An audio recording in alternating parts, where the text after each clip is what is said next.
വയനാട് ചൂരൽമലയിലെ ഉരുൾപൊട്ടലിൽ കാണാതായ സഹോദരനെയും കുടുംബത്തെയും തങ്കച്ചൻ തിരഞ്ഞു നടക്കുന്നു എന്നുള്ള വാർത്ത കൂടി വരുന്നു. ഉരുൾപൊട്ടലിൽ തങ്കച്ചൻ്റെ വീട് പൂർണ്ണമായും തകർന്നുപോയി. നിലവിൽ ദുരിതാശ്വാസ ക്യാമ്പിലാണ് ഇവരുടെ കുടുംബം ഇപ്പോൾ താമസിക്കുന്നത്. ചൂരൽമലയിൽ നിന്നും ഷഹദർ റഹ്മാൻ്റെ റിപ്പോർട്ട്. നമ്മൾ ഈ ദുരന്തം നടന്നതിൻ്റെ അല്ലെങ്കിൽ അതിൻ്റെ ഒരു നേർ സാക്ഷ്യമാണ് നമ്മൾ ഈ കാണുന്നത്. കാരണം അതിൻ്റെ ഏറ്റവും ടോപ്പിലേക്കാണ് ഇപ്പോൾ നമ്മൾ എത്തിയിട്ടുള്ളത്. കാരണം ഈ ചൂരൽമലയുടെ ഇവിടെ ഒരു പാലമൊക്കെ ഉണ്ടായിരുന്നു എന്നുള്ളതാണ് നമുക്ക് മനസ്സിലാക്കാൻ സാധിച്ചിട്ടുള്ളത്. അതിൻ്റെ ഏറ്റവും ടോപ്പിലേക്ക് നിലവിൽ നമ്മളിപ്പം എത്തിച്ചേർന്നിട്ടുണ്ട് എന്നുള്ളതാണ്. ഈ 24-ന്റെ സംഘം എത്തിച്ചേർന്നു എന്നുള്ളതാണ്. ഇപ്പോൾ നമുക്കപ്പം ഇവിടെയുള്ള ഒരു നാട്ടുകാരൻ കൂടി ചേരുകയാണ്. ചേട്ടൻ്റെ പേരെന്താ? എൻ്റെ പേര് തങ്കച്ചൻ. തങ്കച്ചൻ, ഓക്കെ. ഈ അപകടം നടക്കുന്ന സമയത്ത് ചേട്ടൻ എവിടെയായിരുന്നു? വീട്ടിലുണ്ടായിരുന്നു. നിങ്ങളുടെ വീടിനൊന്നും കേടുപാടുകളൊന്നും സംഭവിച്ചിട്ടില്ല? വീട് പോയി ഒന്നുമില്ല. വീടിന്റെ അഡ്രസ്സേ ഇല്ല. ഇങ്ങനെ ഓടി രക്ഷപ്പെട്ടതാണ്? ഓടി രക്ഷപ്പെട്ടു. ചേട്ടൻ്റെ ആരോ കാണാനില്ല, ബന്ധുവിനെ കാണാനില്ല എന്നൊക്കെ പറയുന്നു. എന്താണ് അവസ്ഥ? അനിയത്തെയും കാണുന്നില്ല. ഒരാളെ കിട്ടിയെന്ന് പറയുന്നുണ്ട്. എനിക്ക് ശരിയാണെന്ന് അറിയത്തില്ല. ഇനിയിപ്പോൾ എന്താണെന്നുള്ള അന്വേഷിക്കണം. അപ്പം അനിയത്തെ കിട്ടിയിട്ടുണ്ട്. അല്ല, അനിയത്തെ മിസ്സായിട്ടുണ്ടെന്ന് തോന്നുന്നു. ഇപ്പം ഈ കണ്ടീഷനിൽ ഇപ്പം നമുക്കൊന്നും പറയാൻ പറ്റാത്ത കണ്ടീഷനാണ്. ഇപ്പോൾ ഇതെല്ലാം ചുറ്റുപാട് കാണുന്നത്. അനിയനെ കിട്ടിയെന്ന് പറഞ്ഞു. അതിപ്പം നോക്കട്ടെ. എന്താ ചേട്ടാ ഇവിടുത്തെ ഒരു പണ്ടത്തെ ഒരു സ്ഥിതി എന്തായിരുന്നു? നല്ല സ്ഥിതിയായിരുന്നു. ഇവിടെ ആളുകൾ തിങ്ങിപ്പറക്കുന്ന ഏരിയ ആയിരുന്നു. ഏകദേശം എത്രത്തോളം വീടുകളുണ്ട്?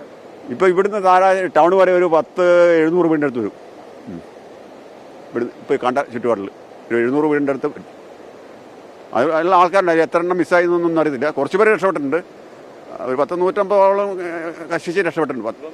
കാണാതായെന്ന് പറഞ്ഞാൽ അനിയൻ നിങ്ങൾ ഒരുമിച്ച് ഒരു വീട്ടിൽ താമസിക്കുന്ന ആൾക്കാരാണ്? വീട് മുകളിൽ. അവനവിടെ അവൻ്റെ വീട് പോയി, പറ്റപ്പോയി. വീട് ഒന്നുമില്ല. ആ വീട്ടിൽ വേറെ ആരൊക്കെ ഉണ്ടായിരുന്നു? അവനും അവൻ്റെ ഭാര്യ മൊത്തം ഉണ്ടോന്നു. ഭാര്യയും കാണാനില്ല.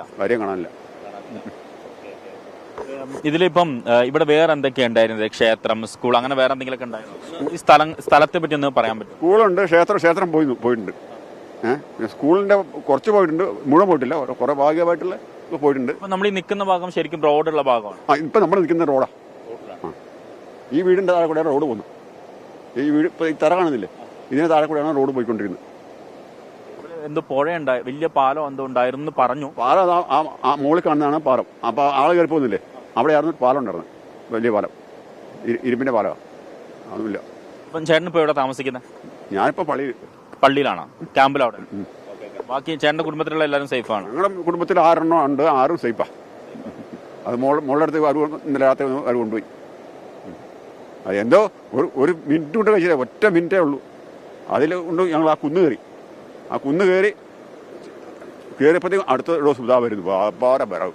എന്താ വരവെന്ന് പറയുന്നത്? എന്താ പറയുക? ഇത് ആദ്യമായിട്ടല്ലേ ഇവിടെ ഇങ്ങനെ ഒരു സംഭവം? പണ്ടുണ്ട്, മുണ്ടക്കി 84 അതിനിപ്പോൾ ഒന്നും കൊട്ടിയിട്ടുണ്ട് ഇവിടെ. പക്ഷേ ഇജാതി പൊട്ട് കൊട്ടിയിട്ടില്ല. കഴിഞ്ഞ ദിവസമേ നമ്മുടെ വാർത്താ സംഘം ഇവിടെ വന്നിട്ടുണ്ടായിരുന്നു, 24 വന്നിട്ടുണ്ടായിരുന്നു. അപ്പോൾ അന്ന് നിങ്ങൾക്കൊക്കെ എന്തൊക്കെയോ ഇതുമായി ബന്ധപ്പെട്ട് ചില സൂചനകളൊക്കെ കിട്ടി. കാരണം വെള്ളത്തിന്റെ നിറം മാറുന്നു, അതുപോലെ തന്നെ ഇവിടെ പതിവിൽ കവിഞ്ഞ കാലാവസ്ഥയിൽ മാറ്റം വരുന്നു, അങ്ങനെ എന്തെങ്കിലും ഒരു സൂചന ഉണ്ടായിരുന്നു? സൂചന ഒന്നും കിട്ടിയില്ല. പക്ഷേ കാലാവസ്ഥയ്ക്ക് വ്യത്യാസം.